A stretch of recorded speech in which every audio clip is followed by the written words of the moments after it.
Greetings, everyone. Pete Pardo here from Sea of Tranquility. Welcome to pick number 29 of my favorite 30 drummers of all time. That's right.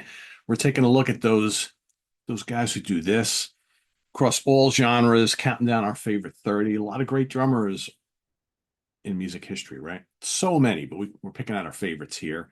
Those drummers that really, really do it for us, hold down the rhythm, do all sorts of other cool stuff, possibly MVPs for some of these bands, right? So today for pick number 29, let me get the Prezi going here. This is a Swedish drummer who God, he's like a human octopus, and he's so important to the band that he's in.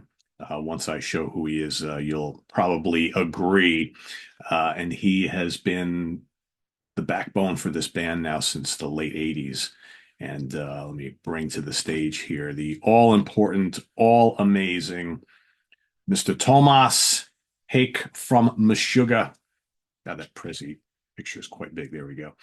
Yeah, Tomas, just an incredible, incredible drummer. Of course, Meshuggah, for those of you who never listened to Meshuggah, a Swedish extreme metal band, kind of hard to pigeonhole. They're not really a death metal band, even though they have extreme vocals. They're more of like one of these kind of progressive metal slash gent bands, really their own thing. There's really nobody else that sounds like Meshuggah.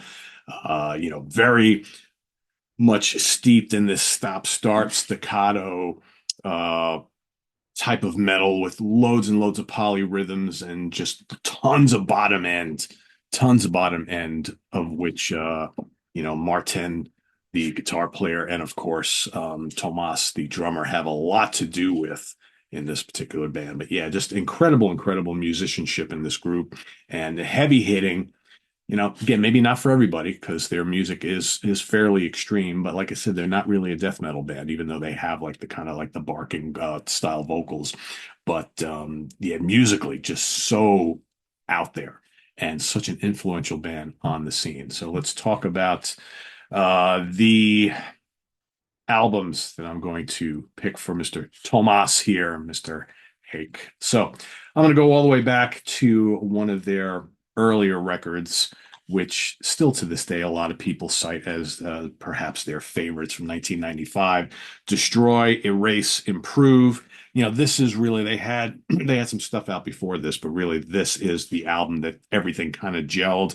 They're moving away from being like a thrash band into this kind of progressive, like I said, that nobody was calling anything gent at the time. But man, Tomas's drums are at the backbone of all this. He's just doing all these really intricate things and polyrhythms, right? Future Breed Machine is the kickoff track. That's the one everybody cites on this album. But yeah, that's the one to really go to first. Anything else in this album is just really, really good. You got these blazing, like Alan Holdsworth style lead guitars amidst all this just chaos and whatnot. Just so good. So good. Very, very, very influential album. And of course, Tomas is on the backbone of all of it. Next up, I'm going to go with Chaos Sphere. And, I oftentimes cite this as my favorite Meshuggah album. I have a hard time picking a favorite Meshuggah album because there's a bunch that I just really love. And any given day, I could change my mind and say, well, this is kind of doing it for me a little bit more. This album is amazing for a couple of reasons. First, I mean, I talked about the bottom end before. This album is just so deep and heavy and crushing and just man, the bass and the eight string guitar and the drums are just absolute. I mean, you feel this just like rattling the inside of your being. It's just so heavy and so full of bottom end, like Neurotica, Sane, so good. New Millennial Cyanide Christ is just yeah, go listen to that. New Millennium Cyanide Christ. Go listen to that song. It'll just shake your inner foundation. And man, the drums are just going just nonstop. And it's like, and the rhythms and the riffs are just so heavy. And just like I said, that kind of staccato thing, man, it's just absolutely amazing. Just so good. Chaos Sphere. And then my third one, and again, this could change any day, but I tend to always go back to these three, but I'm going to go with Nothing from 2002. Another killer album. Some of you, this is one of the remasters, but originally the album was kind of like a yellow orange. But yeah, Perpetual Black second, just crushing. Stenga, you know, a lot of people cite Stenga as one of their favorite Meshuggah songs. But again, that's the whole song where you get that whole it's just absolutely incredible. And it's so I keep saying this like heavy groove, the bottom end, man. It's just there's no other band like Meshuggah that kind of hits these type of, just supreme lows, like the low end, just absolutely amazing. And then his drumming is just so intricate, so intricate. He's like an octopus. There's no way that there's just two arms there doing that. It's just, and he's the kick drums and just absolutely incredible. And so those are my three like favorite albums featuring his drum performance. But you could literally go to any of the Meshuggah albums because they're all absolutely amazing. Every single one of them. I got a stack of them over here. Just so good. Chapter 33 is also good. As far as my favorite drum performance, again, this is really tough, but I kept going back to a single song from another really, really cool album, which I haven't shown yet. And this one is from 2008. The album is called Obzin, and I'm going to go with Bleed. I mean, it's just so insane, so intense.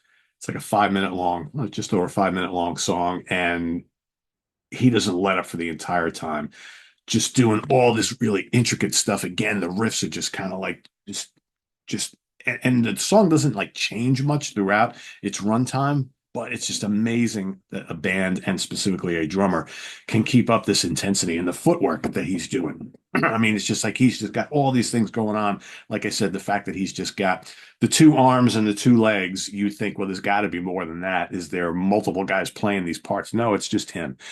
Just absolutely incredible. And there's lots of great stuff on here.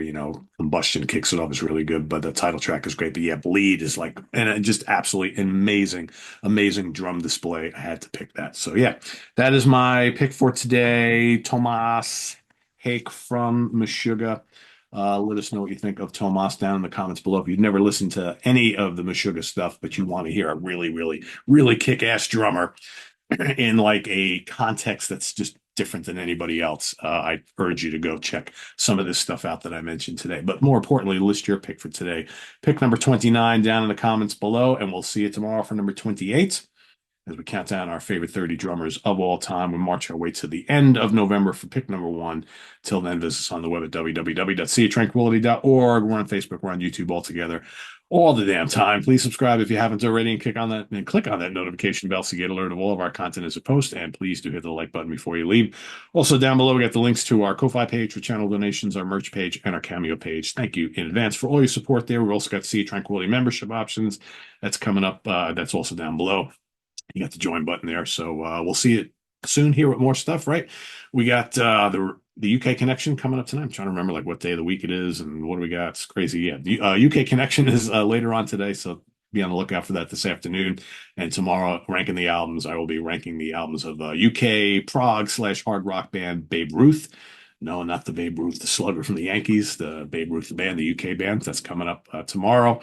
And then, of course, we've got UK Connection. No, I already said that. We have In the Prog Seat on Tuesday and all sorts of stuff happening during the week. And yes, I'm still wearing horror movie shirts because I'm continuing on with the Halloween theme because, yeah, don't get to wear this stuff often enough. So, yeah, I'm going to continue on into November with that. So, anyway, I'm Pete Pardo. Thanks for watching, everybody. See you real soon. Take care. Bye bye.